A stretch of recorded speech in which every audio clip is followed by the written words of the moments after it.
Hey guys, and welcome back to our last lecture of the semester, where we are going to take a whirlwind through the field of proteins today. And we're really going to cover just little bits and pieces, but we'll get an idea of what proteins are, where they come from, their structure, or their function, talk about amino acids.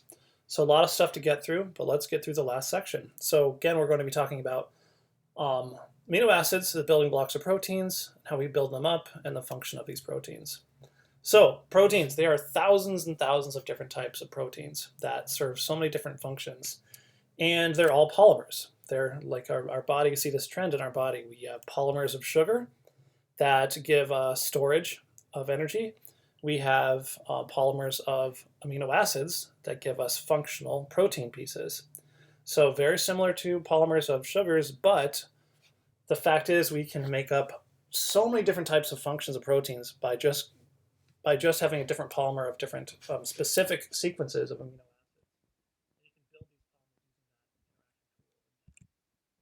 So we're going to talk about how we build them up, but in general, quick overview of some of the variety of functions. First of all, there's catalysis type catalysis proteins. We call these enzymes, and they catalyze reactions. They lower activation energy of reactions. They make reactions that otherwise would take years or thousands of years to do, and speed them up that we can do thousands of reactions per second, for example. So lactase, amylase, all these different types. If you see the ASE at the end of it, that is an enzyme. We use that ASE term to show this is an enzymatic protein that facilitates reactions. There's also regulation proteins, peptide hormones. So these are small proteins, smaller chains of peptides that use communication between cells. Insulin and glucagon, for example, these help regulate sugar levels in our blood. So remember, we need to break down glycogen to get glucose units. So we have proteins that regulate that process. Transport proteins like hemoglobin, they have an iron, actual cofactor inside them, which is they are not amino acids, but it's actually an iron atom that helps bond to oxygen. So we transport oxygen around. And then also there's some storage proteins. They actually store metals. They store nitrogen, for example, in bird embryos. Casein in milk helps store nitrogen for those infants. So casein is you find a lot of casein inside milk. So those are just some basic functions. And then the last three, kind of interesting because instead of facilitating a reaction, we have proteins that actually facilitate movement. Actin and myosin are found in our muscles. They are actually responsible for the contraction of our skeletal muscles. We also have structural proteins, alpha-keratin in hair. So skin and hair are basically composed up of proteins, but they're all different amino acid structure or amino acid composition gives them very different functions. And also some that are the entire class that are part of our cellular defense system or immune system. So proteins are a wide variety of function in our body. So we're going to talk about how we build them up and what they're made out of. And that comes down to these things we call amino acids. So if we look at the structure of an amino acid, we have an amine group and an acid group. Amino acid makes sense. There's going to be a carbon in the center with a hydrogen, and then some R group. So this is how amino acid gets their identity. They all have this and this. They're always going to have an amino acid side and a carboxylic acid side. So, and they're usually shown protonated like this, because at physiological pH, this is going to act as a base and grab an H from water, and this is an act as an acid and give up an H to water. So physiological pH, they're typically drawn like this, not OH and not, this would be NH neutral, but plus sign here, negative sign here. And this R is what gives the amino acid its character and its specific name. So again, I mentioned there's acid-base properties. They'll also be drawn like this with whatever R group down here. Amino group looking like this, and the CO minus depicting the charged carboxylic acid group side. And they call this a Zwitter ion. A Zwitter ion is something that composes of both positive and negative charge, but overall, this molecule is neutral. So overall, this has a neutral character to it because it's balanced out by this negative and positive charge. So we have a variety of different R groups that make up all of the different types of amino acids, and they're broadly categorized into these types of groups. We have nonpolar R groups. We also call these R groups side chains sometimes. We have polar R groups, acidic and basic. So these are the ones that actually are charged at neutral pH. We call the ones that actually interact with water polar, acidic, and basic. hydrophilic, so water-loving molecules. These are the hydrophilic R groups, as they're known, versus nonpolar or hydrophobic. And we're going to go through this. We have 5 pages of these. So these are the nonpolar. We would classify these as nonpolar. Notice they all share the same core structure here, except for their side chain. Glycine is the smallest. Its side chain is just an H. So it actually has 2 H's on glycine. Alanine, we've got a methyl group. Valine, we've got this kind of isopropyl group going on over here. Leucine, we've got another group. So we have a butyl group over here. Isoleucine is also a butyl group, but notice specifically this is a structural isomer, so it's got the carbon coming off that side. Proline is really interesting actually because it actually forms a carbon ring with the nitrogen. That's pretty unique. That's the only amino acid where it does this. So the side chain actually comes back and forms a ring structure with the amine group over here. But still, this is referred to as a still very nonpolar, this kind of side group that's part of the side chain. Furthermore, we got a few more. We have methionine, which actually is a sulfur, which is kind of analogous to oxygen in terms of it's a polar molecule. But because it's tucked in between these and we have so many other methyl groups, this is still considered nonpolar. Tryptophan, really interesting. It's got a benzene type ring with a 5-member amine group here. This is still, even though it has a nitrogen, all of these carbons and hydrogens are still very nonpolar. And then phenylalanine is another one with a ring structure. It's got a carbon group and this benzene group. So, or we call it phenyl group. So we call this phenylalanine. Here are the ones we would consider polar. Serine has a carbon and an OH. Threonine's got an OH. Cysteine has an SH over here. So it's not between 2 carbons. So we consider this kind of like an OH group. It's got similar reactivity. Tyrosine, kind of like phenylalanine, has this phenyl group, but importantly it has an OH group here. That gives it's a polar character. Asparagine, we've got this amide type group, and glutamine as well.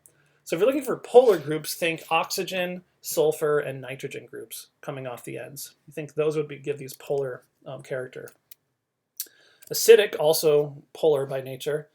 We have 2 structures that actually have additional carboxylic acids. So aspartic acid has another carboxylic acid group, and same with glutamic acid. It just has an additional carbon group there. And these are the ones we refer to as basic. So these are the ammonia-containing groups.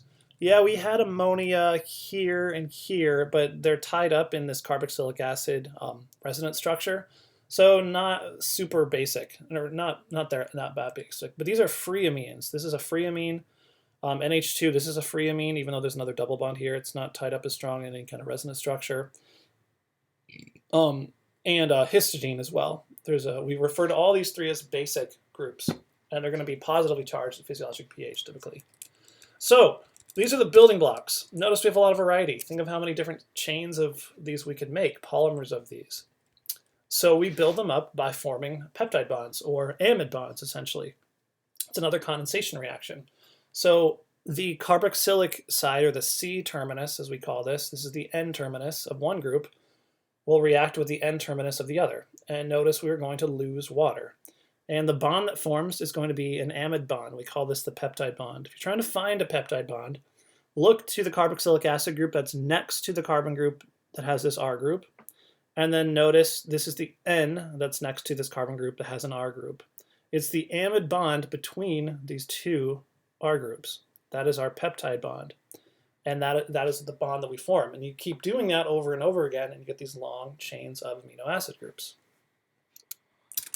This is an example saying identify the N terminal and the C terminal. Okay, remember, by convention, we always draw these with the N terminal on the left and the C terminal on the right. You could flip this over, right? But by convention, it always goes N to C like this, left to right.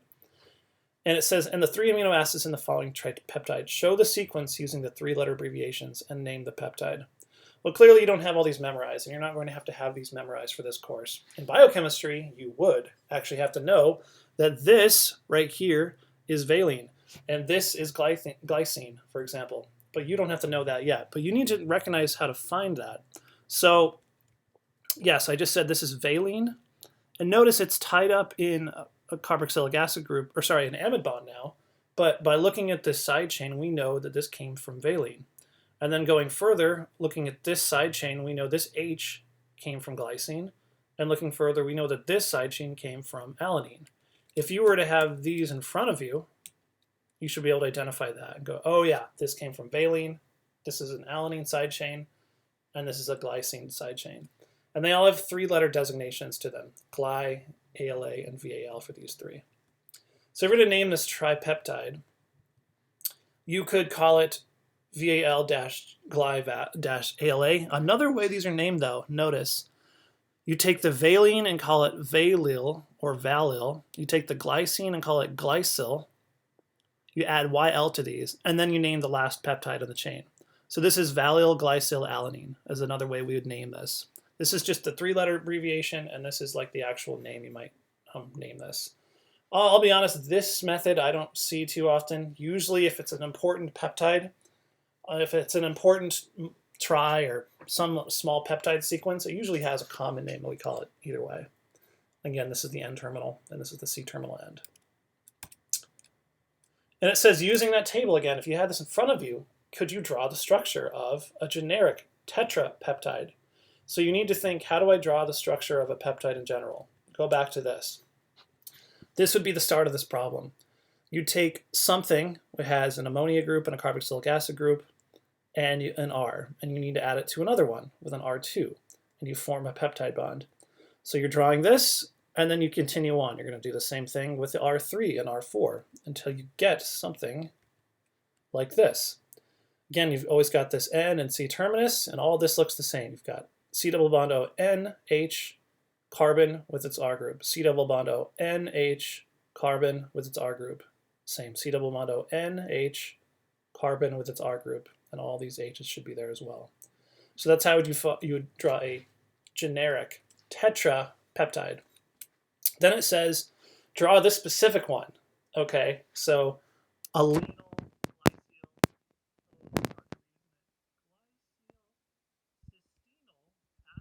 So your table and find those, and then draw those side chains. So instead of this, we're replacing these R's with the actual side chain groups. So here's ALA, alanine, here's glycine, cysteine, and then ASP is aspartic acid right here. So know how to draw those structures given a table. So protein structure themselves. Once we get these chains, you can imagine this going on and on. You can think of, let's say, 30,000 of these or something, or maybe, I don't know, 5,000 amino acids long. It's going to be this long, long, long single peptide chain, but it's not going to just stay like a chain. These side chains are going to determine how that protein actually wraps up into its final form. Very importantly, some of them are very nonpolar. If this is an aqueous environment, you can imagine that these nonpolar amino acid side chains are going to try to come together and interact with each other and not interact with water, and vice versa for the polar groups. So depending on the really varied amount of amino acids that our DNA said code this exact sequence of amino acids, that is going to automatically fold up into a structure that's going to have a specific function. So yeah, the information for the folding is tied from the DNA. The DNA tells the body, make this specific amino acid sequence. And then it's going to fold up into a specific three-dimensional shape depending on the order of and the number of each specific side chain in that polymer. So how does it really do this? Well, again, its stability. The protein function, just to note, is always dependent on its 3D structure. So if it loses that 3D structure, it's going to lose its function. This is so easy to say now, but this took years of research to figure out. And when you lose your function, you're denaturing. We call it denaturation. You're going from a folded protein back to just a long ribbon of just a polypeptide. So a few things that can do that: heat or cold, so they need to be in a stable environment in terms of temperature. Extreme pHs, so proteins need to be at a specific pH to function properly. Different solvents, so taking them out of water and putting them into a different organic solvent.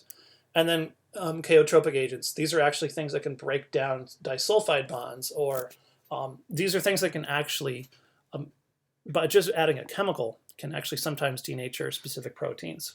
So proteins need to stay away from this stuff to stay stable. How do they actually fold? So this is a classic idea of thinking about energy versus entropy.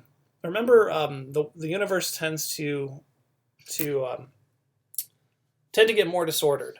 That's the lower energy state. So if you look at this well, going left or right, we are going to be decreasing in entropy. So entropy is going to be going down as we go left this direction or this direction. But we have high entropy up here, but also very high energy because there's a lot of interactions, positive energetic interactions that can occur if these strands get close to each other. Hydrogen bonding, electrostatic interaction, van der Waals forces, nonpolar interactions, all of those things can happen if this long squiggly polypeptide chain gets closer together. So then they start to form these very favorable interactions. So we have lower energy. We're getting higher entropy, or sorry, lower entropy. So it's less disordered, but there's a big energy payoff. And eventually it reaches this spot. It's like this balance of entropy and energy. And this is what we call its native folded state, or its native conformation. And that's where its function will be.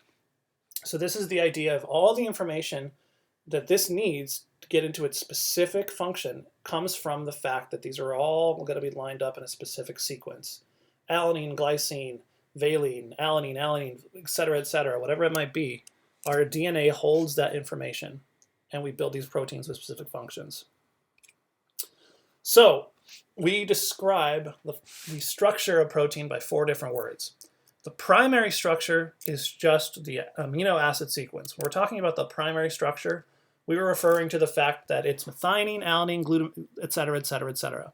That's the primary.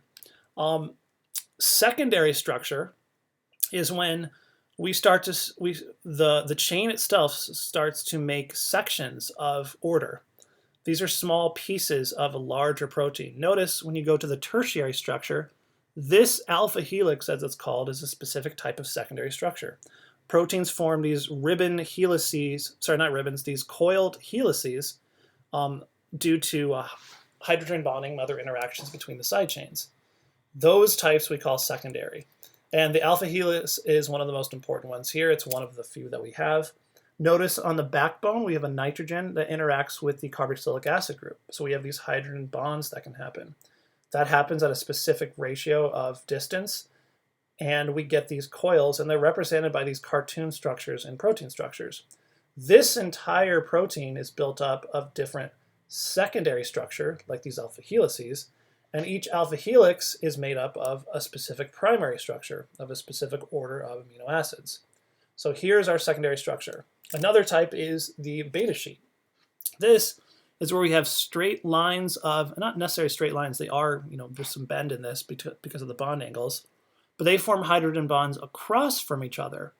And these are used, or these happen when we have specific types of amino acids that come together that have the right structure, and we form these sheets. So we can have parallel or anti-parallel type beta sheets, but if you see them on a cartoon, they are depicted by these flat, long arrows. So this is showing it's this direction, and then we have this little turn, and we go this direction. Notice there's an alpha helix here, alpha helix as well. So these, again, are secondary structural components. So looking further, what do we call the tertiary structure? Well, the tertiary structure is pretty much, that's the native folded state. So that's the combination of all the secondary structures coming together, and then there's going to be hydrophobic interactions and other hydrogen bondings and dispersion forces between those pieces of secondary structure to give the overall folded polypeptide chain. That's the tertiary structure. Sometimes proteins, we stop there. They only have primary, secondary, and tertiary structure, as in they are just literally one polypeptide chain folded up, and they have their full function. However, very often we have, this is the idea of tertiary structure. So let's say these are alpha helices. Sometimes we have things like disulfide bonds, actually disulfide bonds between cysteine, for example. And sometimes we have ionic bonds between a charged amino group and a charged carboxylic acid group. Sometimes we have hydrogen bonds. And sometimes we just have these van der Waals / London dispersion force hydrophobic interactions. These are all what tie together all the secondary structures of your protein, of your polypeptide chain to form the actual tertiary structure. The next one, though, is the quaternary. Sometimes a protein to have full function actually takes subunits. Exact copies of this polypeptide chain interact with exact copies of another side. And they actually have these subunits that assemble into the full quaternary structure. Not every protein does that, but some actually do, and actually many do. And before we get to that, I guess I wanted us to go through these. No, I'm going to talk about quaternary structure here, I suppose. Let me double check to see if I have another. I'll talk about it here in a second. Looks like this got a little bit out of order. So what I'm going to do, let's talk about quaternary structure for a moment. This is an idea of quaternary structure where you take a fully folded polypeptide chain and then add multiple subunits to form the full quaternary structure. So I have a picture of one here.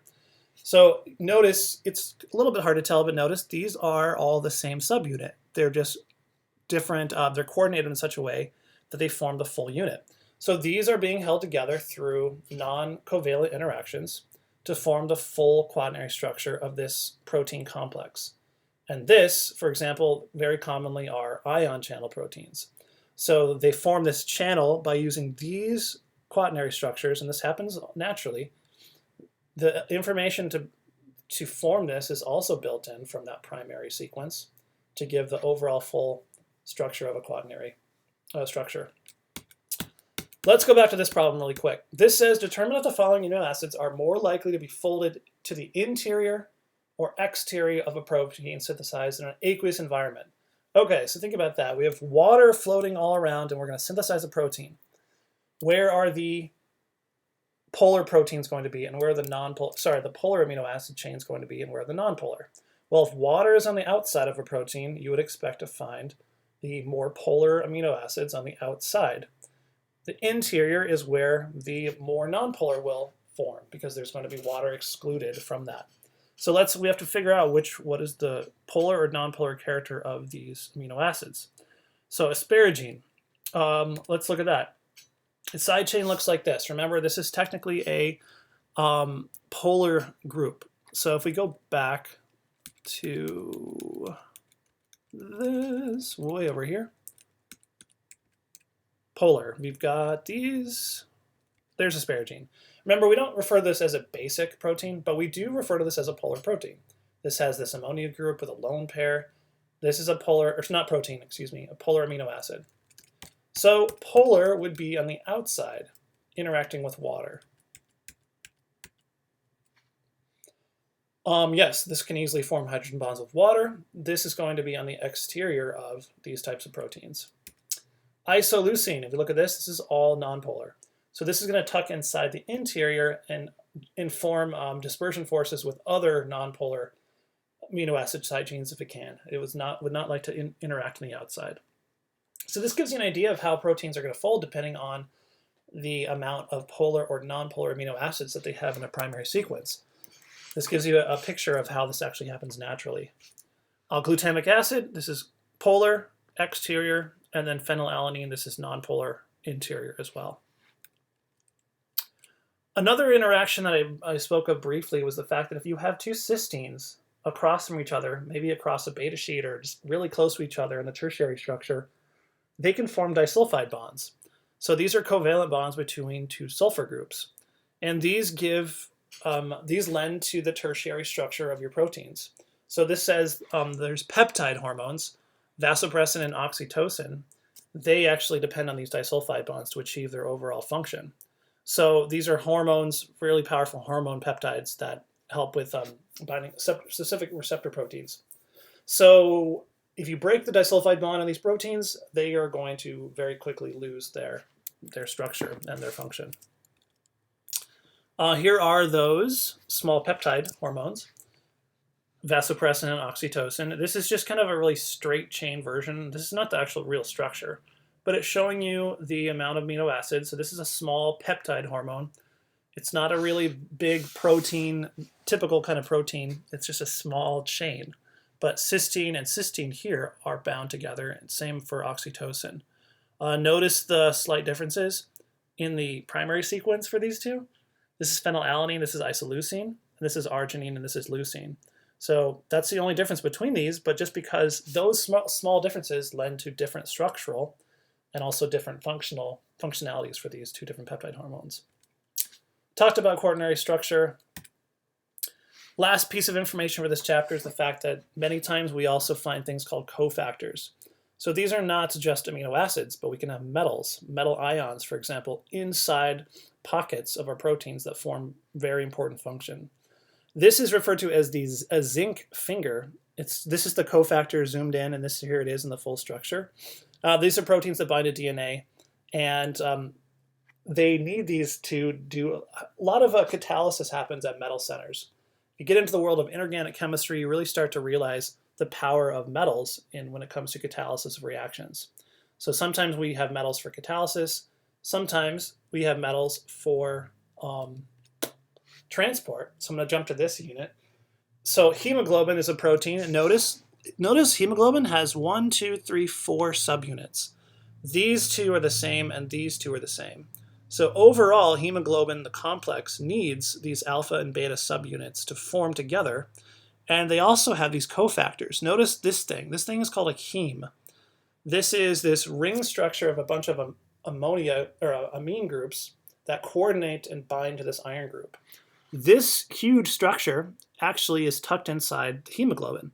So this whole thing is a cofactor.